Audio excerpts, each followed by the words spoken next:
So hello everybody, welcome to the daily anthropology writing and evaluation series. इसके अंदर मैं real time एवेल्यूएशंस करता हूं और अगर आपको अपनी कॉपी एवेल्यूएट करवानी है या फिर जो है वो किसी भी तरह से मेरी गाइडेंस की ज़रूरत है, मेरी मेंटरशिप की ज़रूरत है, so you can send your answer copy here, या फिर आप जो है इसके ऊपर मैसेज कर सकते हैं। तो I will guide you free of cost. ठीक है जी। So starting with the next question. इसके अंदर बेसिकली हम गलतियां करते हैं। सीरीज़ का मेजर जो पर्पज़ है वो यही देखना है कि अब जो बच्चों की जो गलतियां हैं उसको आप मत कीजिए, आप मत दोहराइएगा। तो starting with the first question, write a short note on historical particularism. अब जब ऐसा शॉर्ट नोट टाइप क्वेश्चन आता है जिसके अंदर आपने बहुत ही डिस्क्रिप्टिव एनालिसिस करना होता है, बहुत ही डिस्क्रिप्टिव तरीके से चीज़ों को लिखना होता है, तो पहले से एक प्री डिफाइंड स्ट्रक्चर जो है वो आपको बनाना पड़ता है इसमें। जैसे for example, it will start with the general understanding that what is historical particularism. That historical particularism ये फ्रांस बोआ ने 19th सेंचुरी के अंदर जो है वो दिया इन रिएक्शन टू एथनोसेंट्रिज्म, जिसके अंदर हम ये देखते हैं कि आपके पास हर एक सोसाइटी को एनालाइज किया जाना चाहिए उसकी हिस्ट्री के थ्रू। ये था। ये जो अगला पार्ट है वो यहाँ पे नहीं आया।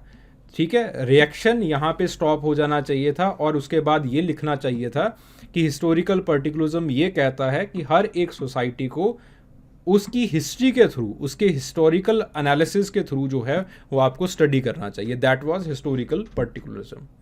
ठीक है, फिर उसके बाद बेसिक प्रमाइसेस। बहुत सुंदर बात है, इसके बाद बेसिक प्रमाइसेस ही आने चाहिए थे। 3 बेसिक प्रमाइसेस हैं, इसके अंदर सिर्फ एक बेसिक प्रमाइस मुझे मिलता है। ऐसा नहीं करना है, 3 बेसिक प्रमाइसेस हैं। पहला बेसिक प्रमाइस है हिस्टोरिकल रिसर्च, कि आप एक्सटेंसिव हिस्टोरिकल रिसर्च कंडक्ट करोगे।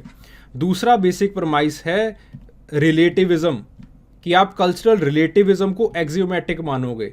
तीसरा इसका प्रमाइस है दैट एक्सटेंसिव फील्ड वर्क, आप वहाँ पे फील्ड पे जाके प्राइमरी डेटा कलेक्ट करोगे और लंबे अरसे तक उनके पास रहोगे। 3 चीज़ें हैं, चौथी चीज़ नहीं है कोई। तो इन 3 चीज़ों को प्रॉपरली लिखिए, बेसिक प्रमाइस। ठीक है जी। फिर उसके बाद स्टेप्स इसके अंदर क्या है, बहुत खूब सुंदर स्टेप्स लिखे हैं। मेजर जो पहले छोटे एरियाज़ को आइडेंटिफाई करो, फील्ड वर्क करो, हर एक कल्चरल ट्रेड का ओरिजिन देखो और ब्रेक्स कहाँ पे आ रही हैं उनको देखो कंटिन्यूटी के अंदर। मेजर चीज़ें बिल्कुल क्रक्स साफ साफ तरीके से लिखी गई हैं। फिर उसके बाद एक केस स्टडी लिख के इसको समझाना था कि इस स्टडी नहीं है। फिर उसके बाद सिग्निफिकेंस बढ़िया लिखा है इसका, क्या इसका इम्पैक्ट हुआ है वो भी बढ़िया लिखा है। Then criticism.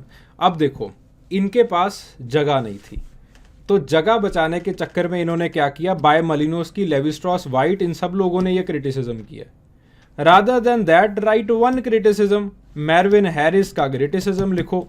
मेरविन हैरिस कहते हैं कि जो आपके पास मटेरियल चीज़ें होती है कल्चर के अंदर, उसको इन्होंने बिल्कुल नज़रअंदाज किया कि कैसे मटेरियल कल्चर जो है वो आपके पास एक जो मटेरियल इंफ्रास्ट्रक्चर है वो किस तरह से मिथ्या को बनाता है, इन सारी चीज़ों को बनाता है। इस चीज़ को इन्होंने नज़रअंदाज कर दिया। तो मेरविन हैरिस का एक सिंपल सा क्रिटिसिज्म है जो कि वेल रिकॉग्नाइज्ड है, जो कि इवेंचुअली जो शब्द है हिस्टोरिकल पर्टिकुलरिज्म वो भी इसी क्रिटिसिज्म से आता है। उसको लिखो, एक क्रिटिसिज्म लिख दो।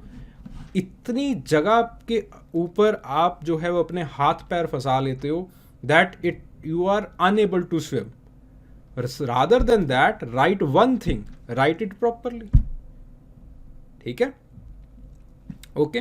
तो जो है वो चीज़ें ज़्यादा आपको अवॉर्ड करेंगी। देन उसके बाद आपके पास जो है वो कंक्लूजन कर दिया। Okay, so this is how you should try it, you should follow it. ठीक है। So anyways, if you want me that मैं भी जो है वो आपकी आंसर कॉपीज़ को एवेल्यूएट करूँ, या फिर आप जो है वो किसी भी तरह का गाइडेंस चाहते हो, कोई भी टेस्ट सीरीज़ के साथ आप लिंक्ड हो, it doesn't matter in any format, तो आप जो है वो इस नंबर के ऊपर मैसेज कर सकते हो या फिर मुझे जो है वो लिख के आप भेज सकते हो। Thank you very much.